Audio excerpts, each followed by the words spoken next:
नमस्कार दोस्तों, आपका स्वागत है हमारे YouTube चैनल धर्मार्थ गरुड़ पर। दोस्तों, आप भी अपने लाइफ में कुछ नया सीखने की चाह रखते हैं तो इस चैनल को अभी सब्सक्राइब करें। इस बार 19 सितंबर 2023 को करीब 250 वर्षों बाद एक अद्भुत और शुभ संयोग बनने जा रहा है, क्योंकि इस दिन साल की सबसे बड़ी चतुर्थी गणेश चतुर्थी पड़ने जा रही है।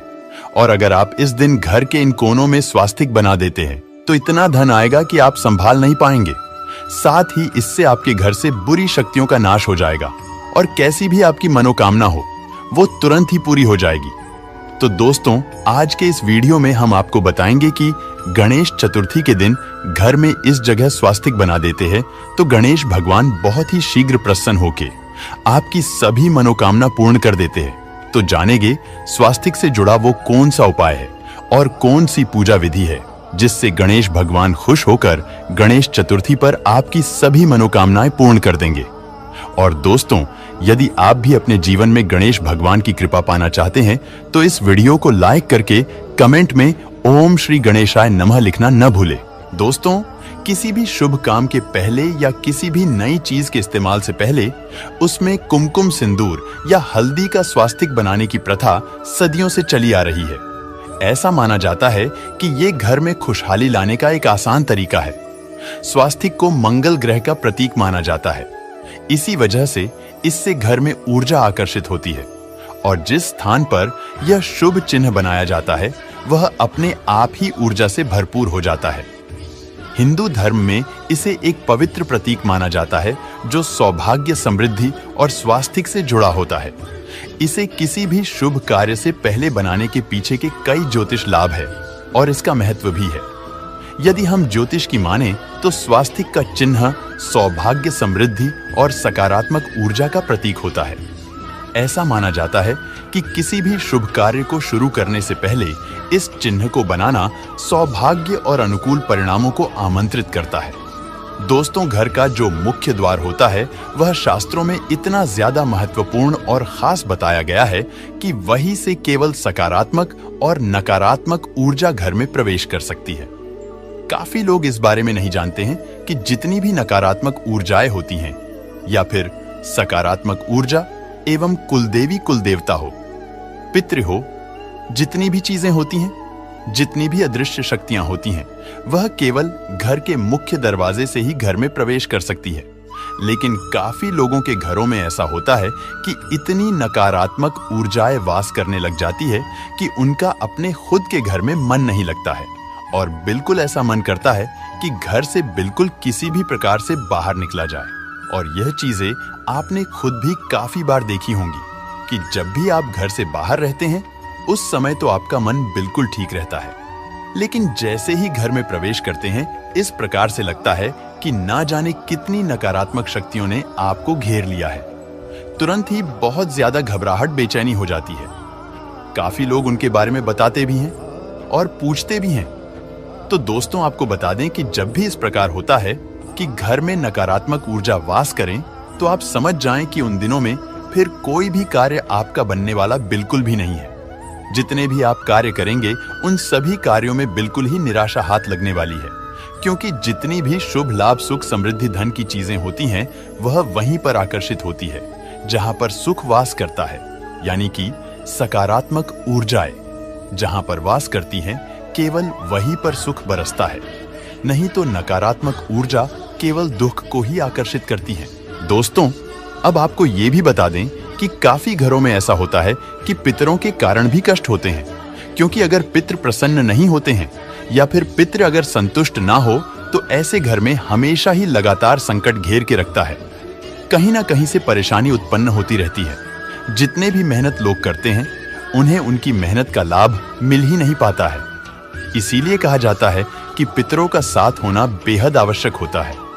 जिस भी व्यक्ति पर पितरों का हाथ होता है तो ऐसा व्यक्ति कभी भी निराशा को अपने जीवन में नहीं देखता है, चाहे उसके जीवन में कितना भी कष्ट हो। पितृ उसके सभी संकट को ढाल की तरह अपने ऊपर ले लेते हैं। इतना ज्यादा महत्वपूर्ण पितरों को बताया गया है। अब आपको यह भी बता दें कि पितरों का जो स्थान होता है वो घर का मुख्य द्वार होता है। घर के मुख्य द्वार पर जो ऊपर वाला स्थान होता है वहीं पर पितृ और कुलदेवी कुलदेवता वास करते हैं। जिस घर के पितृ स्ट्रांग नहीं होते हैं या फिर कुलदेवी कुलदेवता स्ट्रांग नहीं होते हैं, तो उस घर में हमेशा ही नकारात्मक ऊर्जाएं वास करती हैं। और जहां पर नकारात्मक ऊर्जाएं निवास करती हैं, वहां पर घर के सभी लोगों में आपस में इस तरह से लड़ाई होती है। इस तरह से युद्ध होता है कि जैसे पता नहीं कितने बड़े दुश्मन हो तो आपको यह भी बता दे। यह सभी चीजें केवल नकारात्मक ऊर्जाओं के कारण होती है। अगर घर में सकारात्मक ऊर्जाएं हो तो वहां के सभी लोग समझदार हो जाते हैं, शांत हो जाते हैं, संतुष्ट हो जाते हैं। लेकिन अगर नकारात्मक ऊर्जा किसी घर में वास करती हो तो वहां पर बीमारी होना, हमेशा ही तनाव बना रहना, चिंता बनी रहनी, धन की समस्याएं होना, कर्ज बढ़ जाना, शत्रु का घेर लेना, इस प्रकार की सभी नकारात्मक ऊर्जाएं वहां होने लग जाती है। तो सबसे पहले आप इस चीज को यह समझे कि आपके घर का जो मुख्य दरवाजा है, जो घर का मुख्य द्वार है, उस पर हमेशा ही हर महीने एक स्वस्तिक बनाना है और उसे हर महीने चार्ज भी करना है।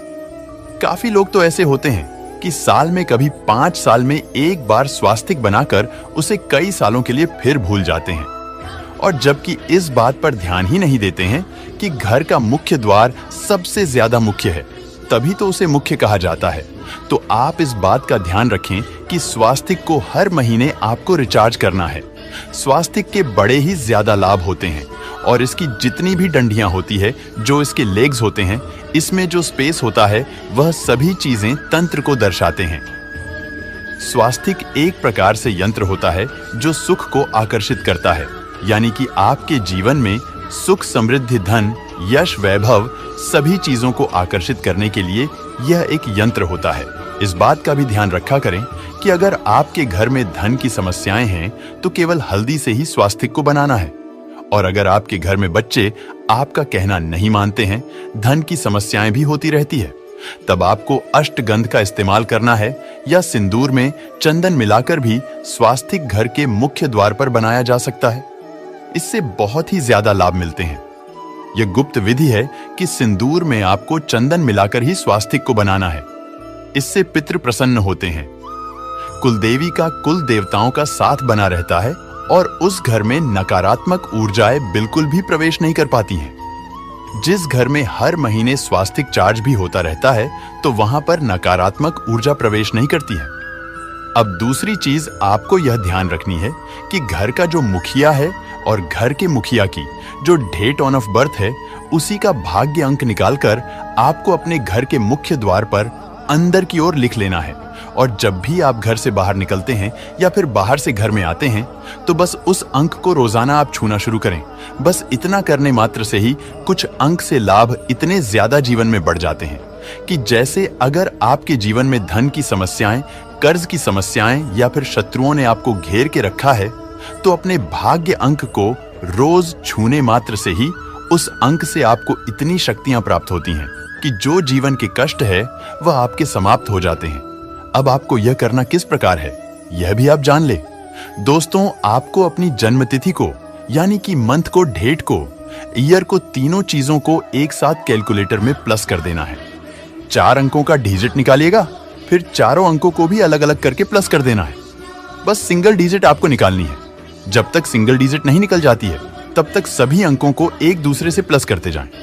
और जब सिंगल डिजिट निकल जाती है 1 से 9 के बीच में, तो बस वही आपका भाग्य अंक है।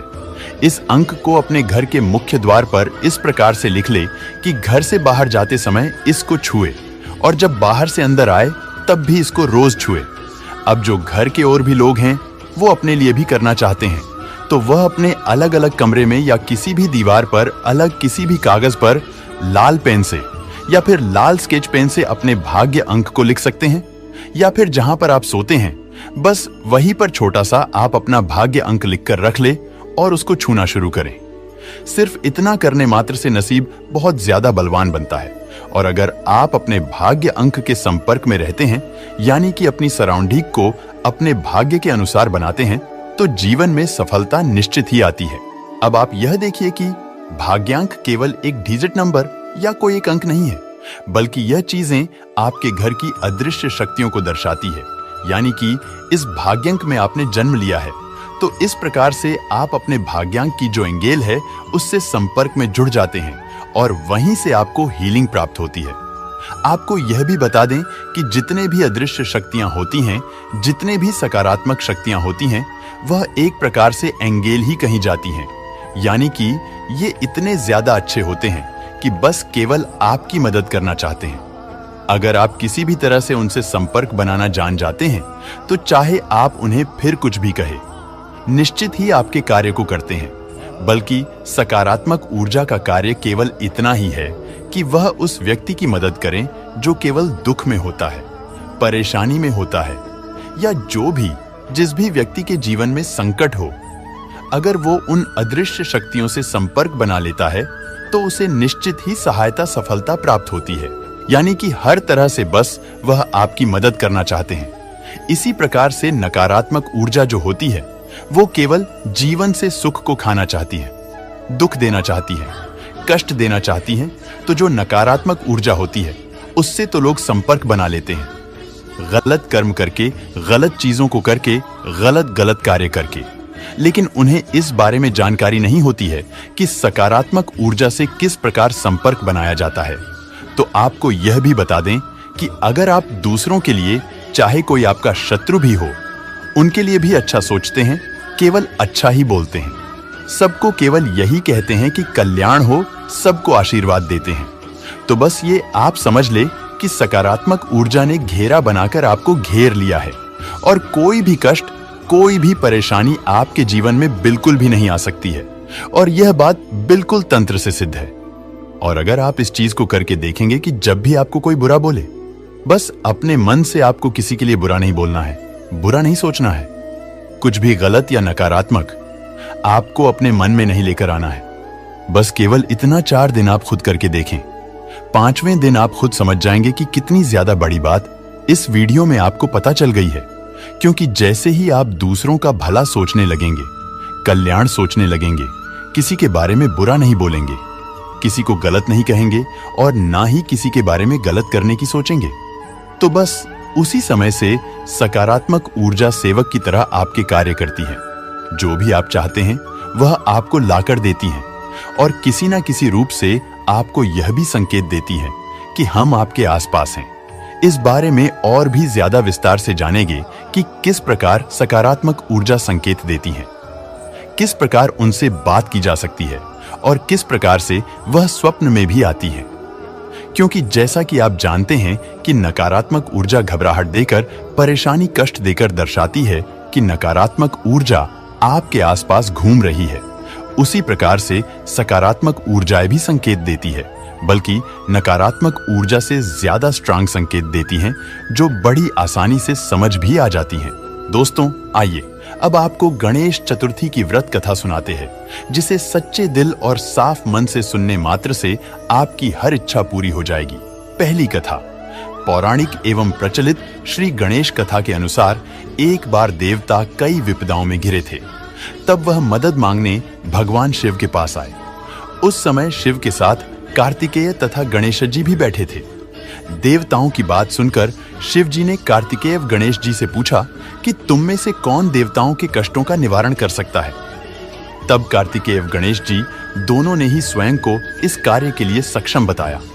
इस पर भगवान शिव ने दोनों की परीक्षा लेते हुए कहा कि तुम दोनों में से जो सबसे पहले पृथ्वी की परिक्रमा करके आएगा, वही देवताओं की मदद करने जाएगा। भगवान शिव के मुख से यह वचन सुनते ही कार्तिकेय अपने वाहन मोर पर बैठकर पृथ्वी की परिक्रमा के लिए निकल गए। परंतु गणेश जी सोच में पड़ गए कि वह चूहे के ऊपर चढ़कर सारी पृथ्वी की परिक्रमा करेंगे तो इस कार्य में उन्हें बहुत समय लग जाएगा। तभी उन्हें एक उपाय सूझा। गणेश अपने स्थान से उठे और अपने माता पिता की 7 बार परिक्रमा करके वापस बैठ गए। परिक्रमा करके लौटने पर कार्तिकेय स्वयं को विजेता बताने लगे। तब शिवजी ने श्री गणेश से पृथ्वी की परिक्रमा न करने का कारण पूछा। तब गणेश ने कहा, माता पिता के चरणों में ही समस्त लोक हैं। यह सुनकर भगवान शिव ने गणेश जी को देवताओं के संकट दूर करने की आज्ञा दी। इस प्रकार भगवान शिव ने गणेश जी को आशीर्वाद दिया कि चतुर्थी के दिन जो तुम्हारा पूजन करेगा और रात्रि में चंद्रमा को अर्घ्य देगा, उसके तीनों ताप यानी दैहिक ताप, दैविक ताप तथा भौतिक ताप दूर होंगे। इस व्रत को करने से व्रतधारी के सभी तरह के दुख दूर होंगे और उसे जीवन के भौतिक सुखों की प्राप्ति होगी।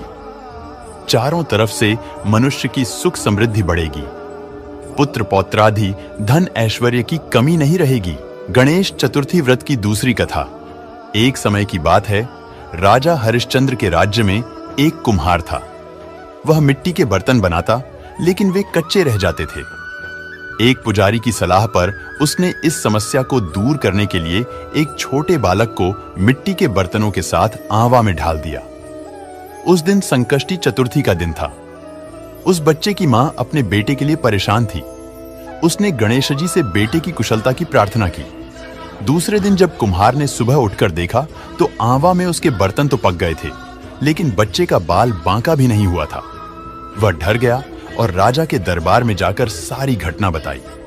इसके बाद राजा ने उस बच्चे और उसकी मां को बुलवाया तो मां ने सभी तरह के विघ्न को दूर करने वाली संकष्टी चतुर्थी का वर्णन किया।